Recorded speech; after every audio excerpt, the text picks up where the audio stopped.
So Joseph Louis Lagrange.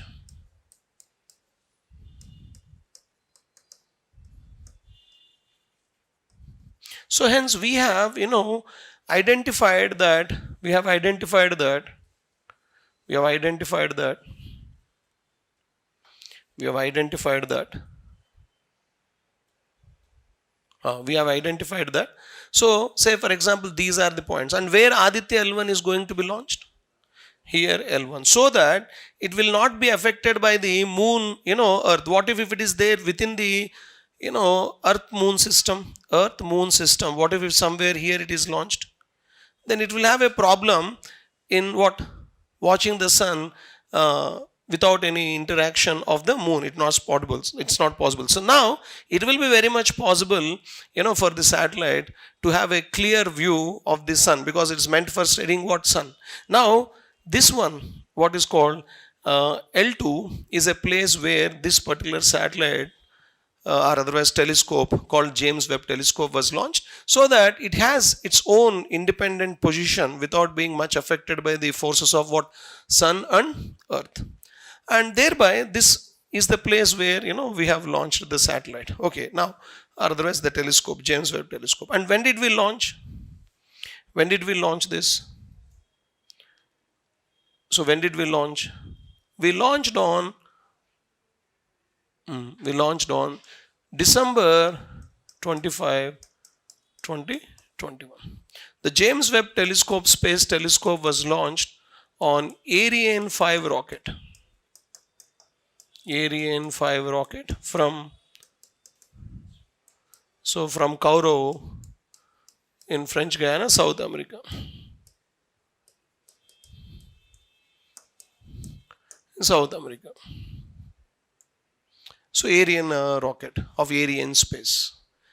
Now, almost I can say it could get into that L1 position in Jan 2022, and the first images were released by NASA July 11, 2022.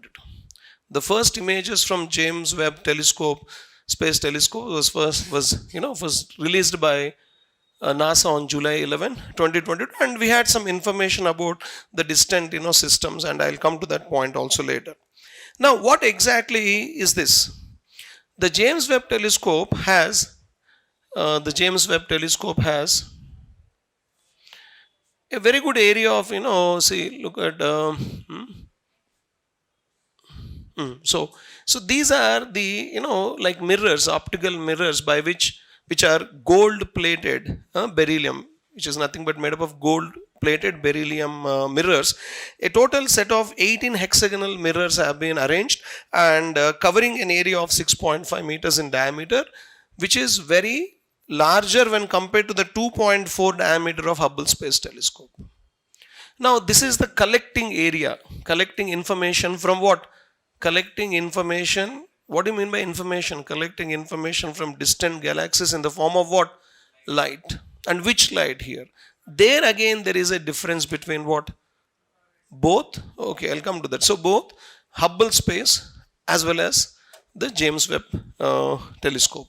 Now let us say how it all happens. See, when I say James Webb Space Telescope and Hubble Space Telescope, so just now I mentioned that, so this is 6.5 meters in diameter collecting area, and this is 2.4. So it's a bigger one. And this is, moving around sun, trying to move around sun, whereas this is moving around Earth. That is one thing. Now it is carrying out the imaging of the universe. It collects information in visible and ultraviolet. Visible and ultraviolet. Which one? Sorry. The Hubble Space Telescope collects information in the UV as well as visible light. Light is not a single, what is called, the sunlight is not a single ray with a particular wavelength. It is having it's an electromagnetic radiation having lot of, what is called lights of different wavelengths, ranging from cosmic rays to radio waves. radio waves. Now, the light is released by the various, objects on the planet Earth. Oh, sorry, objects in the universe as a whole. So now the point is the sun, the stars, their, systems, solar systems. Now the galaxies, which are groups of what? Solar systems. The distant galaxies, whatever the light emitted by them, look at the infrared. Infrared, say UV, visible light, UV, so cosmic, gamma, X, okay, X-rays, UV rays, visible light. Now I am saying infrared, microwaves, like that. So now my point is ultraviolet and visible light is the area where Hubble has been collecting the information, whereas infrared is the light which is being collected by the James Webb Space Telescope. Now here I would like to mention one more point. Now I think you like seeing moon, right? Yes or no? Now when you are watching moon in the sky, is that real time watching? No, never. Because it will take time for the light coming on the moon, again coming into your eye. It takes some time, 1.3 second. You are late. You are not watching the moon real time. There is a time span of what? 1.3 second. So this is what happens. So imagine a situation. So when did universe came into picture? The concept of Big Bang. So 13.8 billion years roughly. So if the universe came into existence with a big bang, 13.8 billion years, the light emitted by those early galaxies, the light basically emitted by these various galaxies formed during the very early stages of what? Big Bang, is still passing through the universe? Yes. This is what we want to study, so that once we pick up that particular light, we will be having an idea exactly how they existed. So this is what actually going on, and during that process, as the light is coming towards us, remember, it will take hundreds and thousands of light years for the light to come to this place.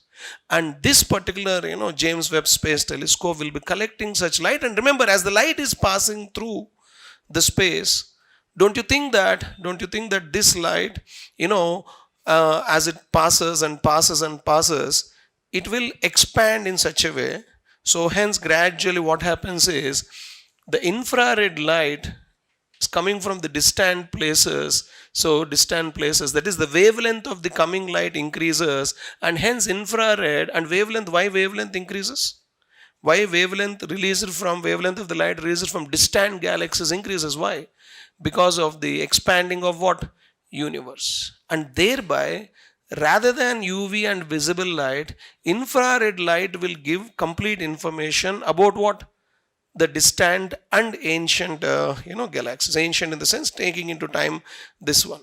So hence this is one area which we need to understand, because why we were able to look at that old galaxies. Let me give you a point. So the James Webb Space Telescope will be able to capture extremely distant galaxies. As what extreme distant galaxies means? Those galaxies which were formed 100 million years after the origin of the universe. So after Big Bang, say for example, so when I say 13.8 billion years is the total age of our universe, imagine. So when I want to pick up light from those galaxies which came into existence 100 million years after the Big Bang, so how many years away they are? Not in distance, in terms of time, in our Earth time. So if I want to collect information from those galaxies which came into existence 100 million years after the 13.8 billion years, so 100 million years after Big Bang happened, they are They are 13.7 billion old. 13.7 billion old. But this 13.7 is time rather than what the distance. Now, if you take distance into consideration, remember, so when I say the galaxies which are 13.7 billion years old, they are actually at a distance of 46 billion light years. They are at distance of what? So in terms of, again I repeat, in terms of, for example, distance, they are 46 billion light years. Roughly light year is roughly what do you mean by light year? The time taken by the light to travel a year. If you want to have some idea about the speed with relation to that light and all, it's like 3 lakh kilometers per second. Just imagine, per second how many kilometers? Roughly 3 lakh kilometers. So for every 1 second that we have on earth, so the light traveling somewhere around 3 lakh kilometers per second. For every 1 second I am talking about. So please try to understand, this is the uniqueness of the JWST and all. The uniqueness is we are able to collect infrared, and such a light so comes from far galaxies, and today imagine 13.8 is the billion years is the time when Big Bang happened, and immediately 100 millions after, the galaxies that are there, they are 13.7 billion years away from us in terms of time, but in distance they are 46 billion years. So hence, the infrared light will be good enough for us to go for the past things, because the light emitted by those galaxies at that time is taking so many time and distance to reach here. So hence the point is, imagine you sleeping on the terrace and watching the night sky, and you find out somewhere there somewhere a star. It's not that really the star might be there, no.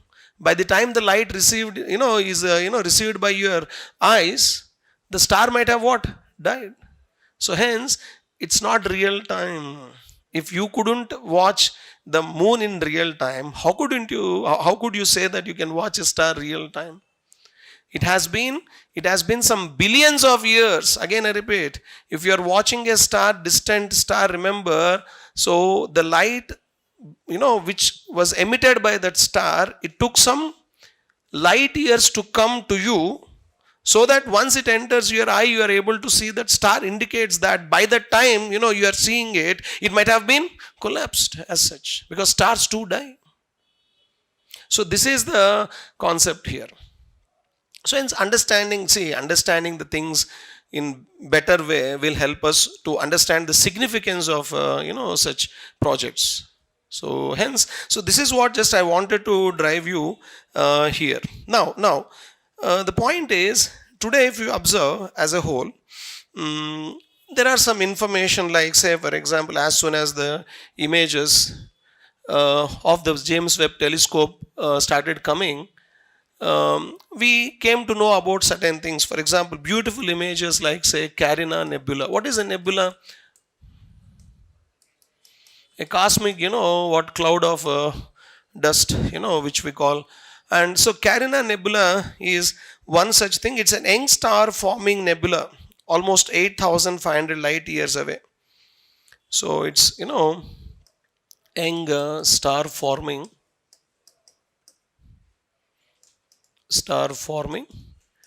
nebula, almost 8,500 light years, LY here, I'm just light years away. Similarly, other one, what is called Southern Ring Nebula. So there is Southern Ring Nebula, another, such images. So these images are constructed based on what? The information, the telescope receives. It's not that makes any photograph. No. James Webb telescope doesn't click any photographs of distant galaxies. The information collected will help us, to frame such images. So Southern Ring, what is called Southern Ring, okay, nebula. So this is information about a dying star. This is information about a dying star.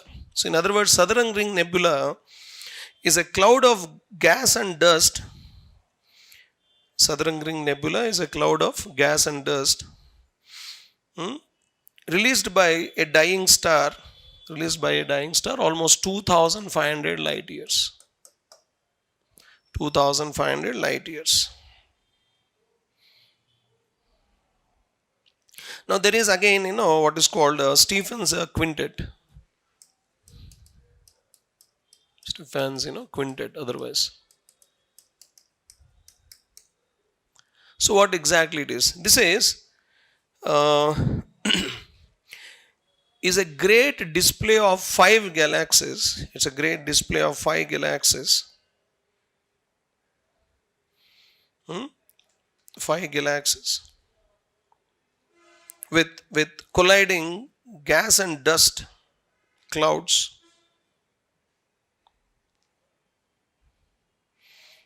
Colliding gas and dust clouds, creating new stars. 290 million light years. Don't think that is far away and all. So when I'm talking about 46 billion light years means is nothing. Okay, 290 million light years. So hence the point is one should be able to understand that how the James Webb Space Telescope is going to unravel the mysteries of universe. See, today we are talking about this universe. Imagine this entire, for example, the black board, what you are observing today, right now, the screen. So somewhere, just a point there which I have made in this, imagine, is our galaxy. And that too, no, it's a very big, thing which I made. It may be a group of galaxies if this entire thing is considered as what? Universe. It's a group of many galaxies. Now imagine if you want to go from one end to the other end of a Milky Way, for example, it may take somewhere around 40 to 50 billion years. What is that? 40 to 50 billion years. What is the age of our solar system? 4.5 to 5.5 billion years. Just imagine how expansive the universe will be. And that too expanding. So hence, there are so many things. And even nowadays, people are talking about something called multiverse. So multiverse may be a real possibility according to NASA. And of course, it was also discussed in ancient Indian, science also. So the point is, multiverse is a possibility means. So this is exactly, we have that really, at least we are able to identify some of these things. Hubble Space Telescope really had provided a lot of information. And now, if you look at the James Webb Space Telescope will be really providing and has really, given great information about, these distant galaxies and will help us understand the conditions after immediately the Big Bang and idea about various galaxies, their stars, and it will also be helpful in identifying any Earth-like planets and able to even imagine within our galaxy, if you really identify Earth-like planet, can you go? No, you cannot go. The common problem to everybody is nobody can go to any part of thing. So it took so many years for the Voyager to get into the periphery of what? Our solar system. So hence the distance is something so huge that it's not really possible. And in such a scenario, do you think that aliens really exist? So we can't directly say aliens don't exist. So because this is what I am saying, if this is the entire universe and this is a group of many galaxies and within such galaxies, Milky Way is one such galaxy which is having billions of solar systems, and within that solar system we are one, and within that solar system just Earth has what? The so-called life. So hence there is a great possibility of alien life to exist. But remember, don't think that alien life will be, exactly like what has been shown in Hollywood and, Bollywood movies. No. It is not that, it will have 2 legs and 2 hands and no. It will not be like humanoid. It can be of any form. It's all our imagination, like, when we see Predator series movies and many other alien movies, most of the times they are shown as if, they are bipedal and all. It's not like that alien should be like that. Okay, so I'm not going further deeper on that area, but this is how we basically can really talk about. And one simple small information that I want to give you, that a small micro meteorite has hit this particular James Webb's telescope in the month of May, actually. So May 22nd, this information has come up. So a small, like, what is called micro meteorite, and there is no, don't think that NASA has not expected such things, of course. So many small micro meteorites definitely may hit, and even though there is slightly damage,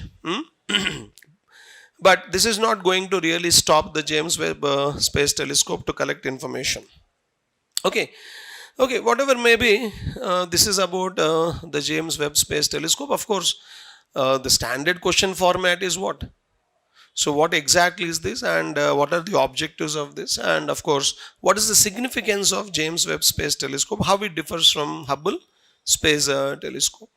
Significance is very, very important, like really unraveling the mysteries of universe. So man able to identify, what had happened from the beginning. All these are very, very important. Okay, so having said that, so let me also just finally, one more area I just want to talk about, which is, in the news, like monkeypox. So Warburg, syndrome. So many things are coming up in the news. Tomato fever, isn't it? So these names, again are important for the exam. First of all, there is a high level, broader question, in fact. Do you think that the world really, literally couldn't, like, able to face this pandemic? Do you think that world failed in COVID-19 pandemic? No, the world did not fail. Then why so many deaths? See, the point is, pandemic preparedness is something the world requires today, because pandemic preparedness. So this is one area where a question can be asked again. So pandemic, what is a pandemic? Then what is pandemic preparedness? So in disaster, don't think that disaster management doesn't cover pandemic. In fact, a pandemic is a type of what? Disaster. Now COVID-19 was managed by whom? Based on which act COVID-19 has been managed? National Disaster Management Act. So hence, so pandemics definitely are going to happen in the near future also, in the long future also. So hence, a country, see, today the countries are so globalized, so that we move so faster. Some UK guy, visiting Nigeria, actually contracted what? This particular monkeypox disease. And, for your information, as on today, there are more than 13,000 cases across the globe. Monkeypox, conditions. So actually, see, the word monkeypox indicates something like smallpox, isn't it? So monkeypox. Slightly appearing like smallpox, but again differing from smallpox. Smallpox is globally eradicated disease, because both of them belong to the same genus, both viruses, like smallpox caused by variola virus, whereas monkeypox caused by monkeypox virus. Monkeypox virus. So in fact, so both these viruses, they belong to a genus called orthopox. They belong to genus orthopox virus.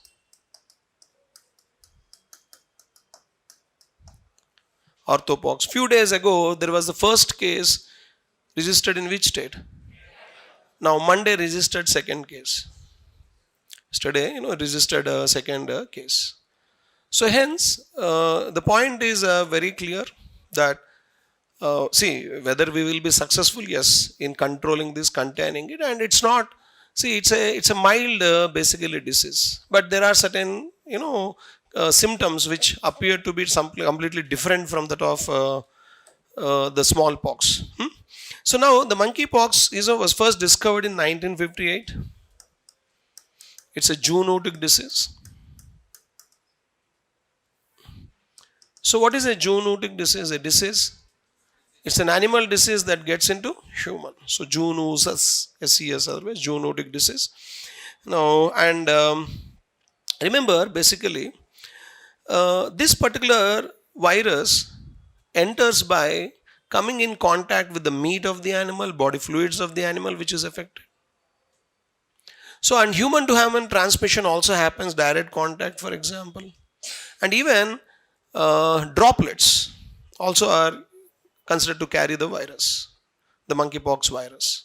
And basically, the virus symptoms include fever, a sort of lethargy, that is weakness will be there, headache, body aches, muscle ache, backache. But one symptom which is trying to differ, like which we can see here, is lymphadenopathy. Lymphadenopathy, so which cannot be found in the earlier smallpox. Lymphadenopathy is a condition of swollen lymph glands, lymph nodes to be specific. Lymph nodes. So what do you mean by when I say lymph nodes? So lymph nodes are the parts of your body where the lymph and lymphocytes are in higher concentration, like neck, armpits and groin mostly. So this condition makes it separate from what? Separate from the other diseases like measles and smallpox. And the incubation period is 7 to 14 days. What is incubation period? The time period between the entry of the pathogen and appearance of symptoms. It's not that the pathogen enters right now and immediately you get symptoms. No, it will take some time. So the incubation period for monkeypox is 7 to 14 days. Basically, within some 2 days of fever, you can see skin eruptions coming up here and there, skin eruptions. And most of the skin eruptions are found to be more than 95% on the face, and in almost 75% of that are also found in the, what is called palm and sole of the feet. Now, even there is a sort of ulcer in the mouth. The inside, the soft layer towards the inside of your cheeks, which you can feel with your tongue. That's the oral mucosa. There you can find what? The small sort of ulcers and sores in the mouth. And basically the disease as a whole may be there between 2 to 4 weeks. And those eruptions, later appear as caps which can be, detached. And yes, the conditions may become worsen, but most probably this is not fatal. And one more thing is, there is no treatment. Why? Symptomatic treatment has to be given. So symptomatic. So all the lesions, and eruptions can be treated by antiseptic, solution. And if they are very, more and more in the face, if they are really, eruptions are further more, you may have some surgical dressing. And if it is fever, give antipyretics. Reduce the temperature. That's it. So hence there is no specific as such any treatment here. Mouth ulcers can be managed by gargling of warm water and any solution as recommended by the doctor. So hence just have an idea. So these diseases will come, they go, sometimes they spread. Karnataka is already on the vigilance.